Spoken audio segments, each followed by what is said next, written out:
जो एजेंडा है, सांप्रदायिक एजेंडा है, मनुस्मृति का जो एजेंडा है, ये हमारे संविधान में विश्वास नहीं करते हैं। जब संविधान बना बाबा साहब की निगरानी में, तब इन्होंने उसका विरोध किया कि हम नहीं मानते हैं, हमारे देश में मनुस्मृति लागू होने चाहिए, क्योंकि बहुसंख्या यहाँ पे हिंदुओं की। कोई ताज्जुब की बात नहीं, इनको ये काम करना ही था और ये काम कर रहे हैं, बेशर्मी के साथ कर रहे हैं।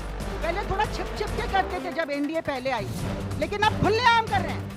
और इनके पास एक फॉर्मूला है, खून खराबा करा दो, कहीं गोदा हो जाता है तो सारे वहाँ पे मुसलमानों को मारो। जो हमारे सामने जो मुसीबत खड़ी है, जो हमें जिंदा नहीं रहने देगी, देश को जिंदा नहीं रहने देगी, हमको दोबारा गुलाम बना देगी, उनके लिए, उनके खिलाफ हमें एक होकर लड़ना है।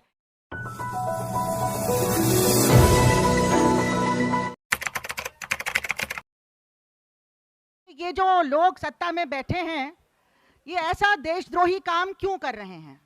मतलब देशद्रोही इनको कह सकते हैं कि देश की जनता की परवाह किए बगैर जिस तरह से नफरत की खेती ये लोग यहाँ पे लगा रहे हैं, बो रहे हैं, और उसी की वजह से सत्ता में बैठ रहे हैं।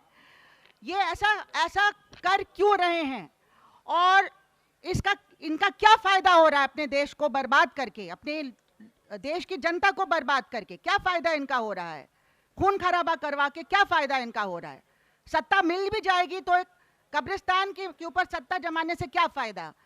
तो साथियों, इससे हमको ये इनका इतिहास थोड़ा सा समझना पड़ेगा कि ये हैं कौन लोग। और अभी मोदी जी ने हाल में इंडिया के नाम से इतना चिढ़ गए ये लोग कि इंडिया कह नहीं पा रहे हैं, INDIA करके जो बात कर रहे हैं मोदी जी, तो इतना चिढ़ गए कि कहने लगे कि ईस्ट इंडिया कंपनी में भी इंडिया था, है ना। सिमी वगैरह और भी नाम लिए इन्होंने कुछ आतंकी समूहों का, लेकिन ईस्ट इंडिया कंपनी इनके दिल के बहुत करीब है, इसलिए सबसे पहला नाम ईस्ट इंडिया कंपनी का निकला। ईस्ट इंडिया कंपनी वो कंपनी थी जिसके थ्रू अंग्रेज आए थे यहाँ पे व्यापार करने और उन्होंने यहाँ पे हुकूमत जमा ली। ईस्ट इंडिया कंपनी ने अपने एजेंटों के तौर पे कुछ ऐसे लोगों को चुना जो देश में सांप्रदायिकता का जहर फैला के अंग्रेजों की मदद करें।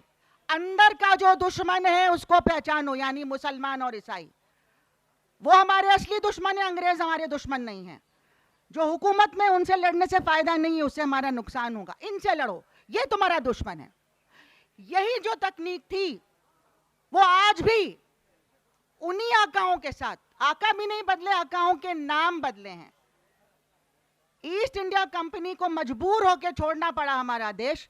वो कंट्रोल, कब्जा चाहते थे। शिक्षा नीति, स्वास्थ्य नीति, सरकार पैसा क्यों खर्च करती है शिक्षा पे, बार बार कहते थे। वर्ल्ड बैंक और ऐसी संस्थाएं निजीकरण कर दो, और निजीकरण में क्या हुआ कि ऐसे जो लोग, जो तत्व, जो महात्मा गांधी की हत्या के जिनके ऊपर आरोप लगा था और बैन भी हो गया था, ये संगठन सरदार पटेल ने बैन किया था इन्हें, वही लोग इस तरह का काम वहां पे शिक्षा को अपने कब्जे में, सबसे पहले सबसे ज्यादा महत्व शिक्षा को दिया उन्होंने।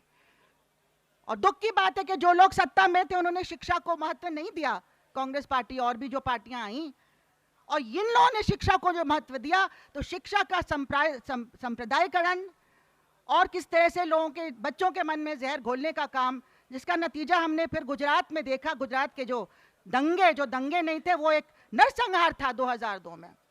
उस तरह की जो सोच है, तो वो जो इनके हाथ में आया, और फिर जिस तरह के इन्होंने देशद्रोही काम लगातार किए, तो कोई ताज्जुब की बात नहीं है कि आज भी उन्हीं ताकतों के हाथ में ये खेल रहे हैं।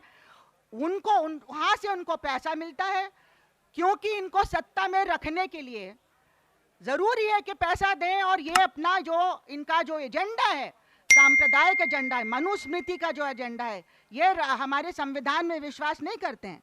जब संविधान बना बाबा साहब की निगरानी में, तब इन्होंने इसको अपोज किया, इनको कहा कि हम विरोध किया कि हम नहीं मानते हैं, हमारे देश में मनुस्मृति लागू होने चाहिए, क्योंकि बहुसंख्या यहाँ पे हिंदुओं की है। किनको हिंदू मानते हैं? क्या उनको ब्राह्मण बना देंगे सबको? नहीं, वो सबको दबा के रखना चाहते हैं, जो वर्ण व्यवस्था में दिया हुआ है, ताकि इनका जो मुट्ठी भर लोगों का जो प्रिविलेज है, सत्ता है, और सारे रिसोर्सेज, देश की जो पूंजी है, वो उन्हीं के हाथ में रहे। ये पूंजी का खेल है साथियों। वर्ण व्यवस्था भी बनाई गई ताकि कुछ मुट्ठी भर लोगों के हाथ में पूंजी रहे। तो इस तरह से साथियों कोई ताज्जुब की बात नहीं, इनको ये काम करना ही था और ये काम कर रहे हैं, बेशर्मी के साथ कर रहे हैं। पहले थोड़ा छिप छिप के करते थे जब एनडीए पहले आई थी, लेकिन अब खुलेआम कर रहे हैं।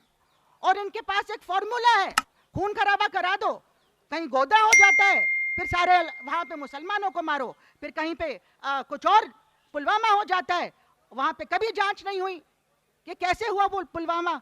अब सत्यपाल मलिक को हम लोग सुनने जा रहे हैं, अभी 3 बजे शुरू होने वाला है कार्यक्रम, फिर से सुनने जा रहे हैं। लोगों को समझना बहुत जरूरी है, कुछ भी कर सकते हैं सत्ता के लिए, कुछ भी।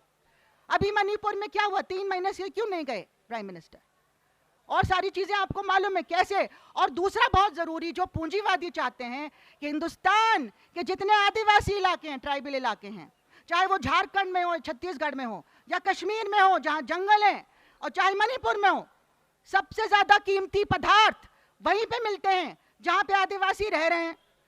अब वो आदिवासियों को कैसे हटाया जाए, तो उनका नरसंहार, उनके खिलाफ झूठे केसेस, लाखों आदिवासी जेलों में सड़ रहे हैं झूठे आरोपों में, उनके घर जला दिए गए, उनके गांव जला दिए गए, वो जमीन खाली कराई ताकि अंबानी अडानी जैसे एजेंटों को वहां माइनिंग करने का हक मिल जाए, जंगल काटने का हक मिल जाए, पानी वहां से छीनने का हक मिल जाए। ये जो लड़ाई है, जो हमारी पूंजी की लड़ाई है, जिसको हमारे आदिवासी साथी बचा के रखे हैं, और पूरे देश में जो यहाँ पे आपदा आ रही है, फ्लड्स आ रहे हैं, कुछ ना कुछ आ रहा है, ये इसलिए हो रहा है कि आप पूरी इकोलॉजी देश की खराब कर रहे हैं।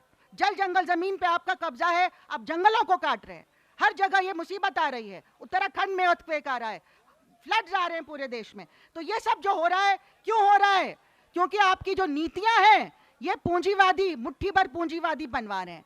इनको कोई फर्क नहीं पड़ता कि हम बाढ़ों में डूब जाएं, बेरोजगार रहें, हम महंगाई हमारे सर के ऊपर से चली जाए, हमें शिक्षा नहीं मिले, शिक्षा का निजीकरण नई शिक्षा नीति के थ्रू कर रहे हैं। हम लोग लड़ रहे हैं यूनिवर्सिटी में इसके खिलाफ, पूरा ऑनलाइन कर रहे हैं शिक्षा। ऑनलाइन में कोई कुछ सीख सकता है?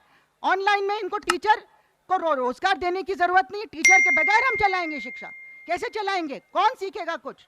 क्योंकि खर्च नहीं करना चाहते, पैसा बचा बचा के एमएलएस खरीदना चाहते हैं, अपना ये जो पार्लियामेंट, नया पार्लियामेंट बनाएंगे लेकिन उसमें जाएंगे नहीं बात रखने, और इस तरह के काम करेंगे, मंदिर बना के लोगों को खुश करने की कोशिश करेंगे, ये ध्रुवीकरण करने के लिए लाखों लाखों करोड़ों रुपया खर्च करेंगे। और इनके जो खास लोग हैं वो हमारे बैंकों को लूट लूट के, उनको लोन्स दे दे के उनको भगा दिया जाता है। और अगर एक बेचारे गरीब किसान का 50,000 का भी, 50,000 क्यों 5,000 का भी लोन है तो वसूल करने के लिए पहुंच जाते हैं, फिर उसको आत्महत्या करनी पड़ती है। ये हाल हमारे देश का है। ये हमारे देश के द्रोही हैं, ये हमारे देश के खिलाफ करने वाले लोग हैं जो सत्ता में बैठ गए हैं। इसलिए हमें एकजुट होना है। हमारे एक दूसरे के साथ बहुत सारी